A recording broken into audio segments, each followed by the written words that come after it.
How's it going, everybody? Coming to you today because we're going to be installing the Tusk rear rack on the Tw200.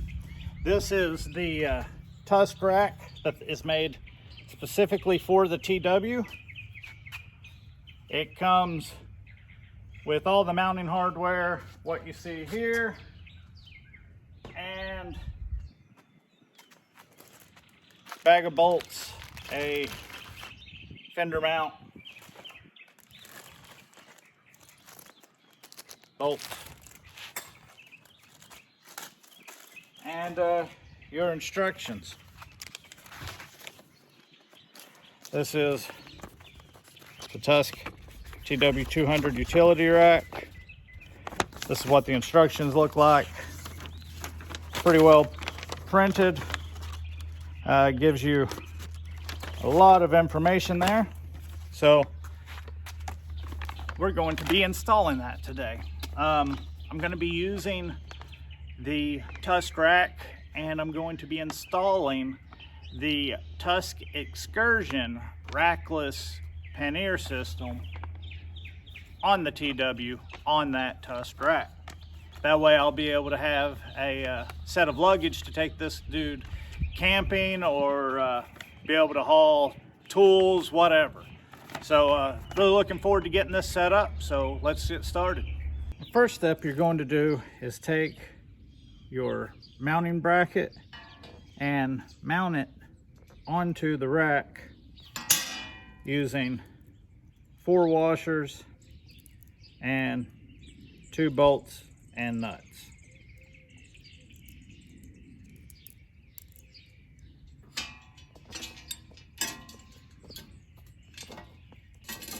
Once you've got both of them started, it says to slightly tighten them.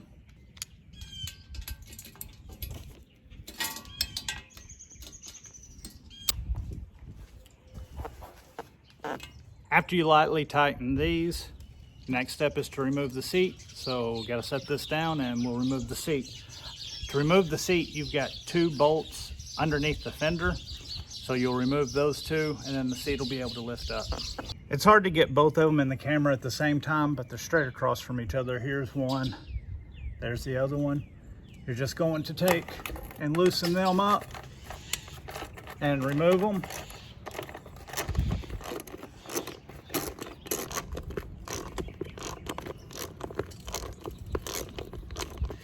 Once you remove the 2 bolts from underneath, you just pick up and pull back and your seat will come off.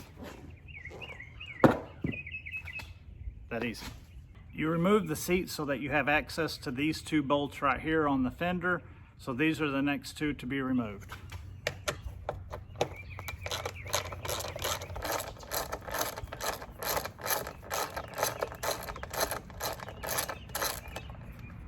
Okay, the next step is to remove the passenger foot pegs on both sides. Now this bolt and this bolt is the exact same on each side. I'm showing you the exhaust side because you've got to remove one additional bolt.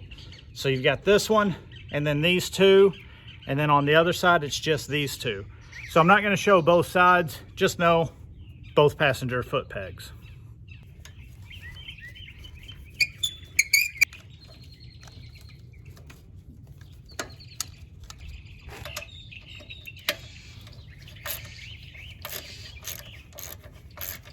Back here on this little pad, we're going to remove the rearmost bolt, and we save this one because we are going to be reusing it later.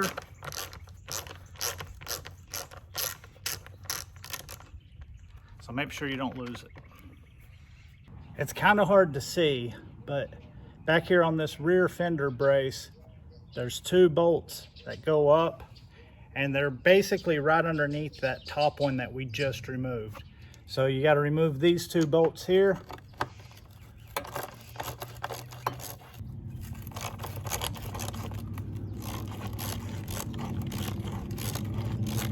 After you remove these 2 bolts, you're going to take 2 of the longer M6 bolts with a washer, and you're going to come back up through there.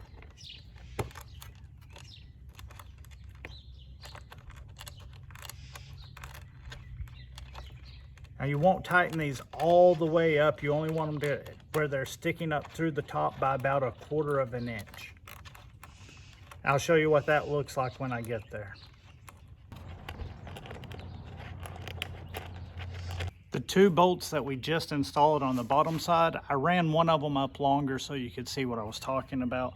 If you just take this rubber flap and move it, this one is about the right height right there. I know it's hard to see, especially with the sun and everything, but this one over here you can see is obviously way too tall. And that's eventually the height that's all going to get to. But I just wanted to show you a reference point of what it looked like. So you can see how it hits the pad. This one hardly does. Once you've got yours set, next you have to mark on this pad where the bolts are, because you've got to drill 2 holes through this pad to allow the pad to go flat and those bolts to come through. Now you can use paint or any other marking fluid.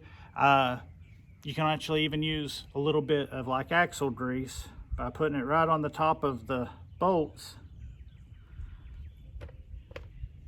Push it down, and I don't know if you can see it right there, and right there are now where I've got to drill my holes. So after you drill your holes, you should be able to tighten up the bolts just a little bit through the bottom until they stick out through the top. The use of the grease was in the instructions, and I'd never used that trick before, so that was a good trick for me to learn. I like that. Didn't have to mess with paint, didn't have to do anything like that, and the grease is super easy to clean up. So I like that little trick. But now that step's complete, on to the next one. So after you've drilled your holes, you can screw a little bit up through the bottom to make sure that they're lined up good. If they are lined up good and you like the way it looks, you can go ahead and tighten these up from the bottom and cinch both of these bolts all the way down. And then we will reinstall the 1 pad bolt that we removed earlier.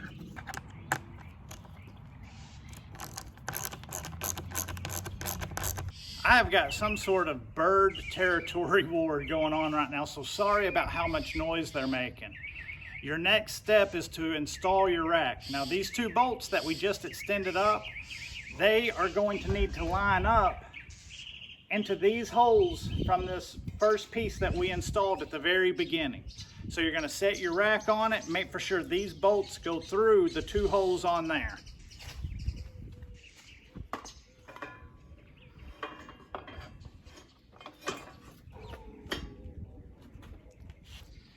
The next step, you're going to put a washer and a nylock nut on each one of those. After you get these underneath here started, you've got 2 right here. You're going to use 2 more nuts and washers. I'm sorry, bolts and washers.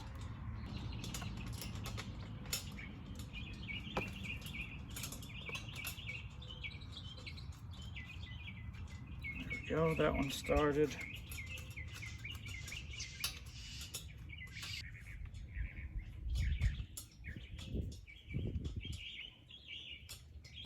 Okay. So after you get all 4 of these mounting points finger tight, you want to leave them loose so that you can make adjustments down here with where your foot pegs are. The next step is going to be just like the removal, where both sides are basically the same. I'm only going to show you this side because it does have extra steps. So on the right hand side of the motorcycle, your accelerator side, where your exhaust is, you've got this extra bolt here, and then you've got the 2 that are the same on the clutch hand side, the left hand side. So you're going to take, I said this will be the exact same other than this bolt. So this first part, you're going to take your foot peg for your passenger. It's going to go behind the rack. The rack has to go in front, and then you're going to line up your holes and the included bolt and washer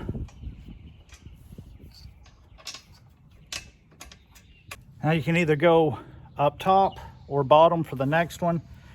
The top one, your kit comes with this spacer, and the spacer goes in between here.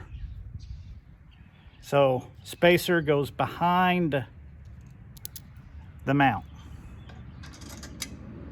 and into the exhaust mount. Your last one down here in the bottom, again, just make sure your holes line up. And I got to kind of push up on this one as well. For me, the hardest part of this install has been getting these 3 bolts to line up. I don't know why, but it just fought me the whole time. The other side was no problem. With just 2, no issue. Something about this side with the 3 was kind of tough. So this was the hardest part of the install for me. If you have a hard time here, congratulations. You made it to right at the end before you had a problem, just like I did. So I've got all 3 of these tightened down. I've got these 2 on the other side tightened down. And now we're going to work our way up and back to the end of the rack, and we will finish this install. Okay, so to finish this up, we've got these 2 here. We've got the 2 underneath here, and then the 2 on the back. So we've only got 6 bolts left. Start here with these little button heads.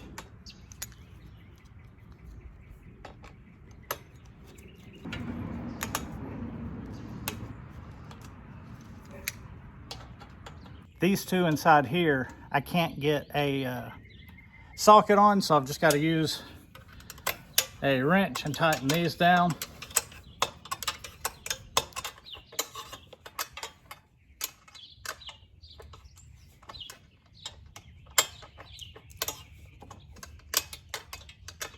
Last thing to do, tighten up these 2 that we very first installed.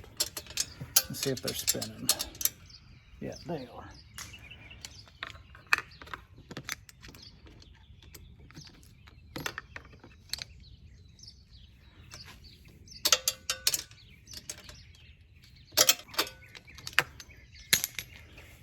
And that's that. Install is done. Now we just got to put the seat back on, and we are back in business.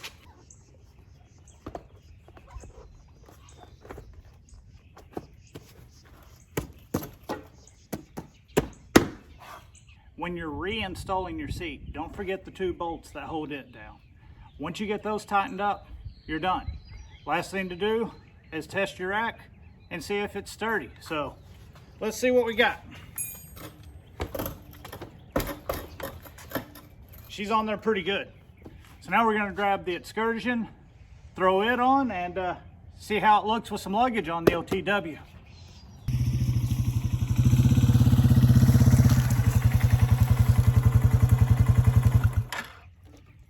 And there you go. Your TW is now an official moto camping adventure bike. All thanks to the Tusk rack. So the Tusk Excursion with the 22-liter pack fits really well. I do have the 33-liter, so I can use that if I want. But the Tusk Excursion with the Tusk rack does fit. It's not exact. I will probably have to mess with some of the angle, but yeah, right now it's solid. It's not going anywhere. And the same for the Tusk rack. That Tusk rack really does add a lot of use and a lot of rigidity to the back of the bike where there used to not be any. So instead of a 7-pound max, you've now got the ability to carry a lot more. Tusk does not say what the actual max weight that this will hold is, but with the way it comes down and then the way I've got the Excursion coming down and being tied, it really limits the amount of weight back here, and it limits the amount of weight that's bouncing back here. So I think it's a really good setup. I think it'll work really well for my adventure riding, moto camping on the Tw200. Thank you guys for watching. I hope you enjoyed. I hope you learned how to put on your Tusk rack, and you can see how the Tusk Pannier, you can see how the Tusk Excursion system fits on the Tusk rack on the Tw200. Thank you guys for watching, and we'll see you next time.